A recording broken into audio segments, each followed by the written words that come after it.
In this session, we will be covering how to use AI technology to remove the background from pack shots and model shots. And I believe that a lot of the brands still send their photos to a photo editing studio or agency for this purpose. So automating this process could save quite some time and money, but also benefit other applications and use cases, which we'll also cover today. With that said, Stefan, please give some insights into the AI technologies behind the removal of the background. Let's have a look together. So here you see a picture of, I believe it's Chewbacca from Star Wars. I brought that up here to give a bit of the background history where we're actually coming from, because that kind of problem, background removal, or maybe rather it's usually about replacing the background with something else. And that's why we want to remove it in the first place. And how that traditionally is done, I think everybody has seen maybe such a green screen setup. So that's how it was done so far, by filming or taking a picture of something like an object or person in front of a green screen. And then later you would just basically replace everywhere where it's green with the background you actually want to have. Is it? That works so far. Of course, that also has some disadvantages or challenges rather. As we can see, I mean, in the first place, you need a green background. So that usually you can do in the studio quite okay.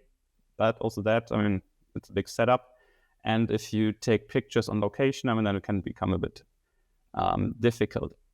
Also, there are some more challenges. We will actually go into those more bit later. So when it comes to the details, I mean, here, that guy, for example, has a lot of fur. We will talk about that later. And that is also where green screen can be a bit difficult, or any kind of transparent things. All right.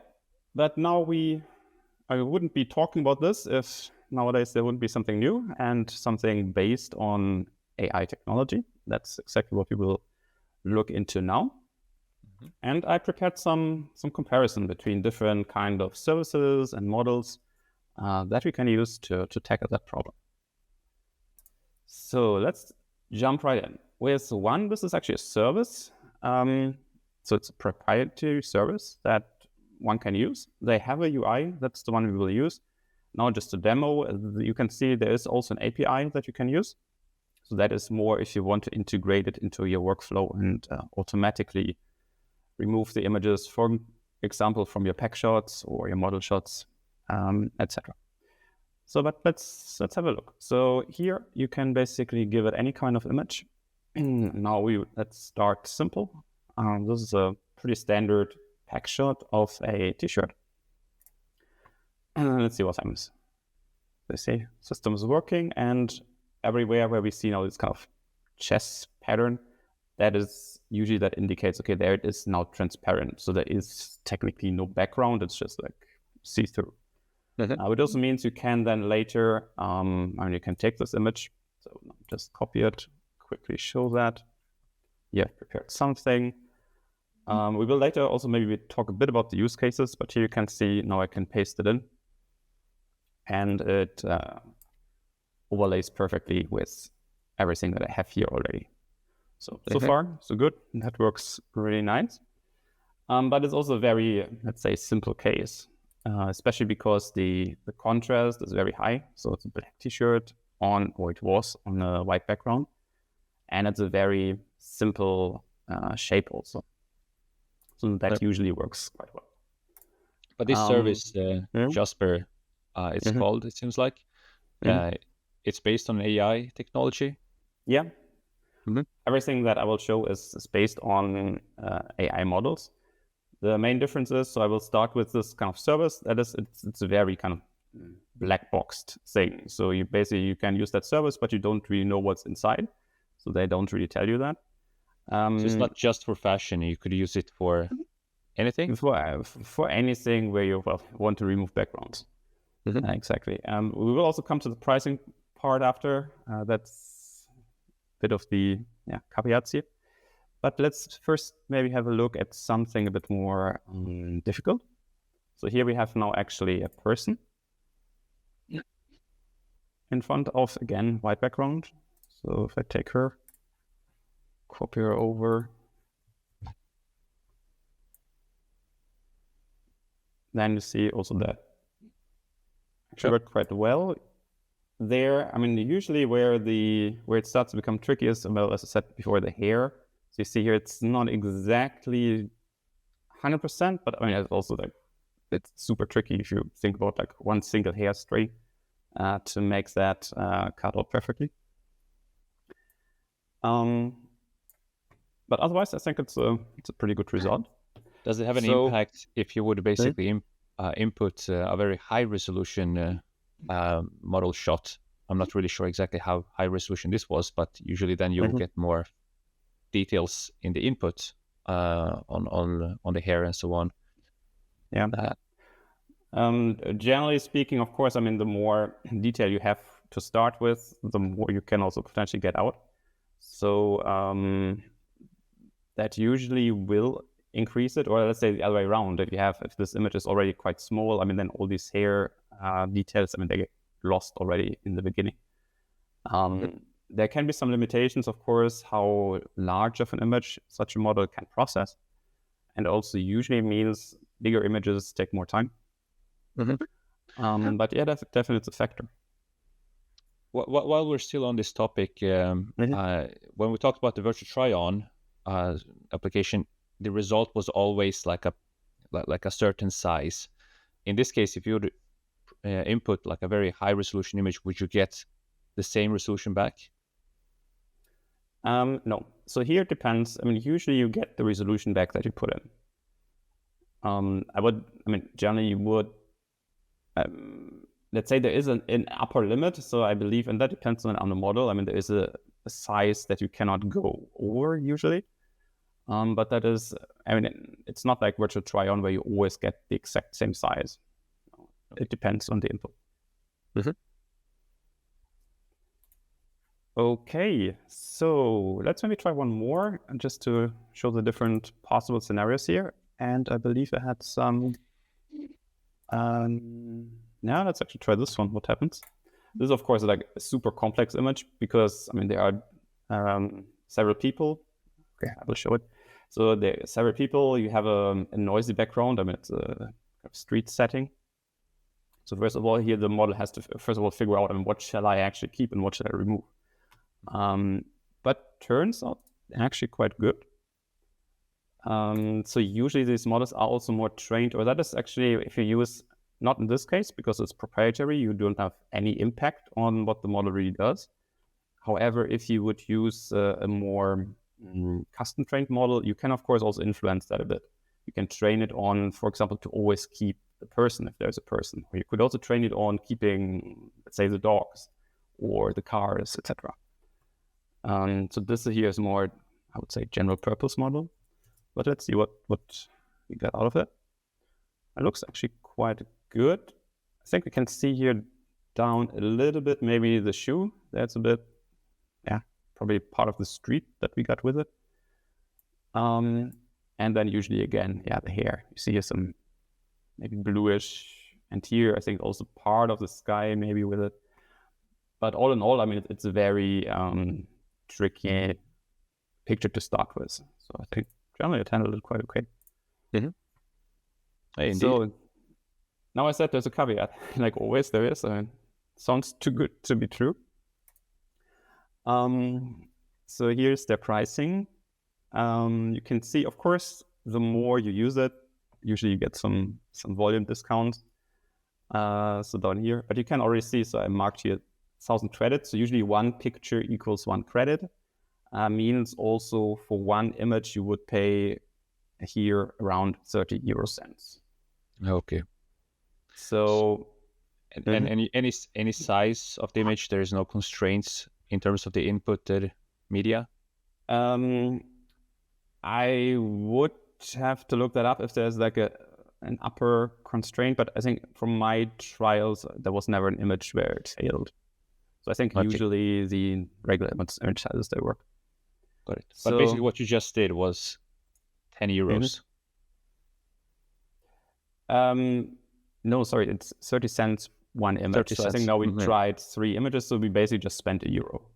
Okay, got it. So, I mean, of course, if you have a handful of images, that probably works. However, we know we have customers. I mean, they have literally like tens of thousands of images. I mean, then you're quickly in thousands of euros or dollars that you would spend here, which usually is then already infeasible. So, but that is also good. Depends. I mean, it depends really. How much does it cost to send those images to a photo editing studio and manually cutting them out? Yeah, exactly. That's, of course, you would have to compare it with that, what your current workflow costs. So maybe that is already cheaper. In traditional sense, you would even maybe cut that out by hand, so to say. So there would be somebody in Photoshop drawing the masks. Of course, that would probably cost much more than this. Yeah. All right, cool. And it sounds like you have an option to this. Yeah, I have several even. But yeah, let's basically go down my list here. So this is now a model, and that is also something you can try yourself on Hugging Face, which is usually, I mean, we haven't actually said that. And Hugging Face is generally, it's called a website where companies and people, researchers share models, and you can usually also try them there quite easily. So that's why we use this. So here's a model. It is also generally a commercial model. So it's kind of a both ways. So you have access to this model. You can also download it on your own server, so to say. However, for commercial use, you have to license it.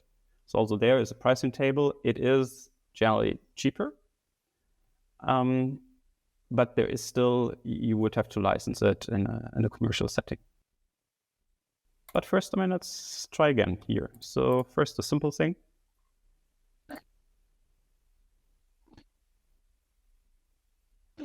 This one seems to take a little bit longer than the previous one. Or is it maybe the allocated servers? Exactly.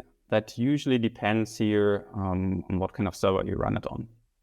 So as we discussed last time, usually, I mean, you can pay for, let's say, bigger GPUs, then it usually goes faster, but yeah, also costs more. But you have, I mean, you can basically decide that for yourself, because some workloads, they might also not need maybe that urgency. So you have the flexibility simply.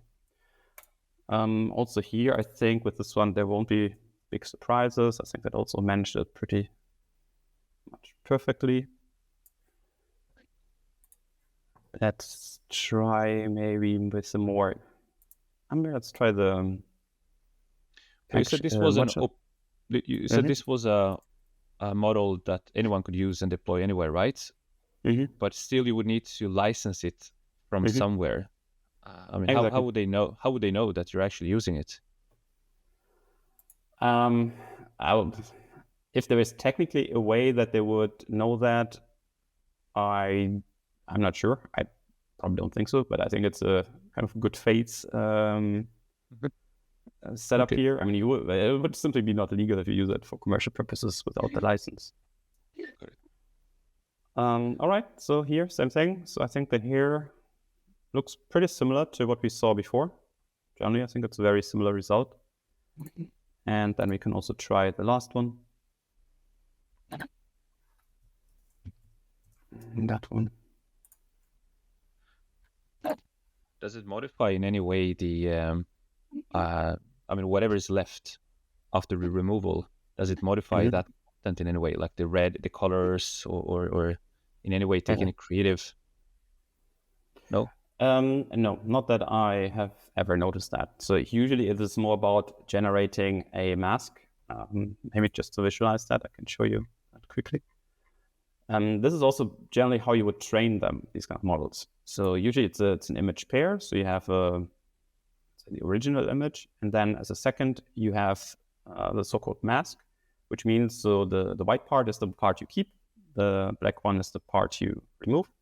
And then, interestingly, there can also be something in between. So there can, I mean, if you look very closely here, maybe you see there are also some grayish areas, which basically means it's so half-half. Because especially with clothes, there can be, maybe for women, certain fabrics that are actually somewhat so half transparent in a way.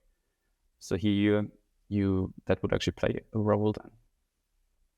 But yeah, this is basically what these models in the end kind of generate. You give it the image and they generate a mask, and then that mask is used to basically just cut out the foreground, so to say.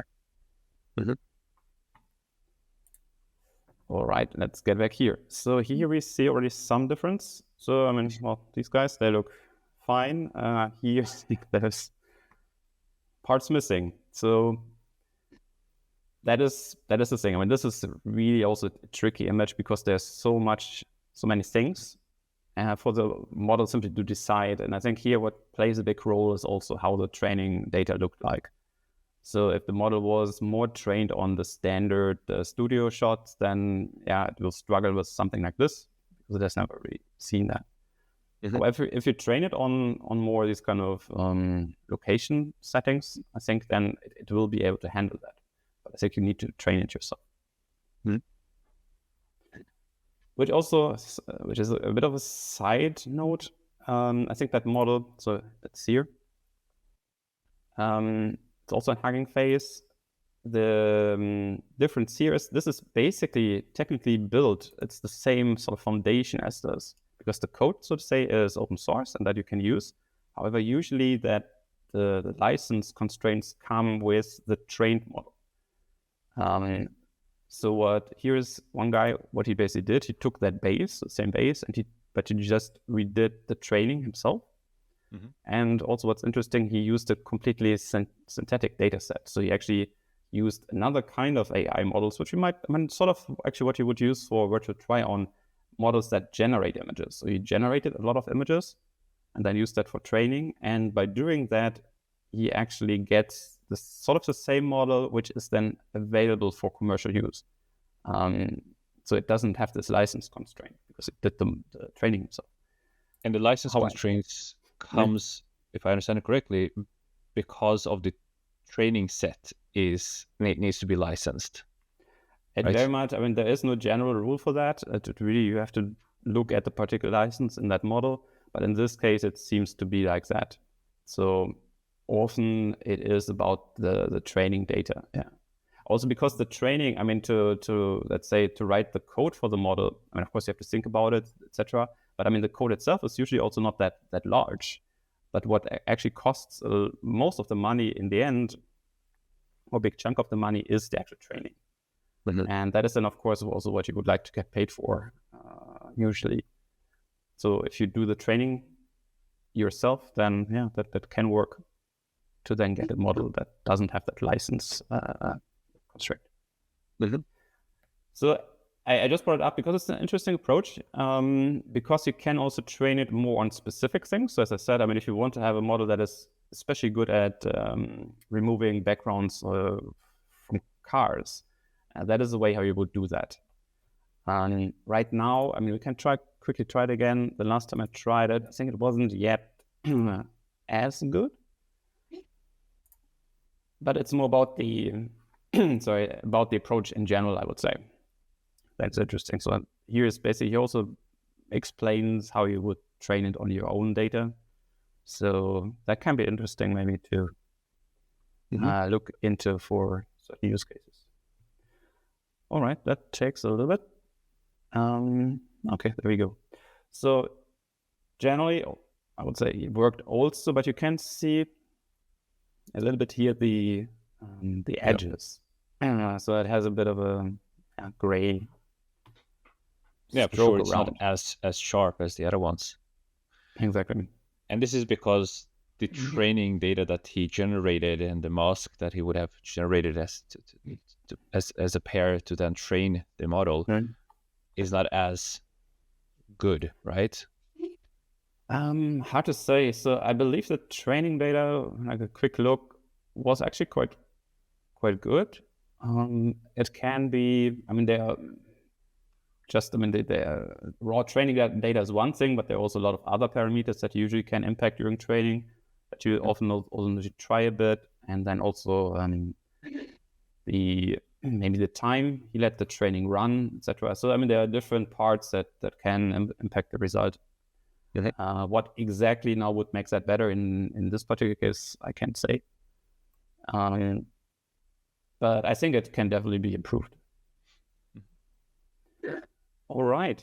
Right. So, Just because you said the brands could do this type of training themselves and so on, mm, but that would require obviously like quite some content uh, to yeah. prepare as training sets. So I mean, you would have to have, I assume, some years of pictures, pack shots, model shots, uh, environmental photos, and so on, right?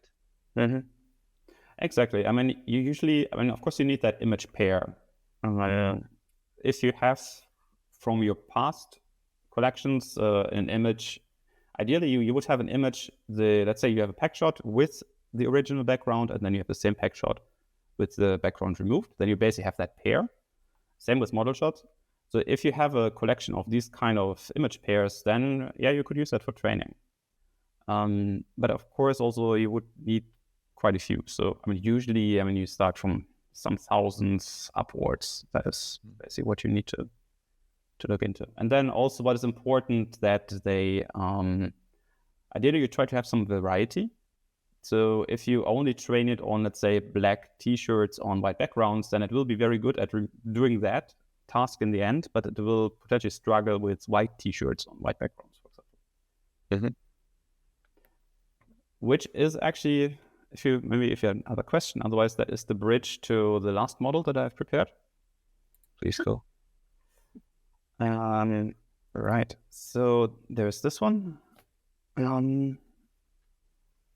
This is unfortunately slightly more tricky to demo. But because it's rather small on the screen. Yep. But we can nevertheless try. Because this one, it's in terms of cost, this is the most cost-effective one, because this one is, in fact, you can use it for free. Of course, you have to pay for the servers that you run it on, etc. So there's obviously always some cost, but there is no license cost. So this company, I mean, they do offer it as part of their solution. So, I mean, if you're interested in the other things that they offer, you can get it part of the package, but you can also, they provide that model also for free for you to use. Let's try if we can just drag and drop.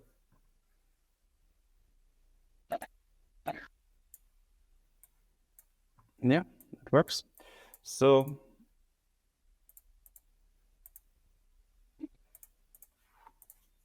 now it froze. Maybe important to say at this point. So I mean, this UI has maybe some challenges here, but the UI is of course independent from the model. So I mean, the model itself is basically some code you run somewhere, and you can integrate that into your API, and then you don't. This UI is something else. All right, but let's try it. So we have the t-shirt here. Now we can remove the background as well.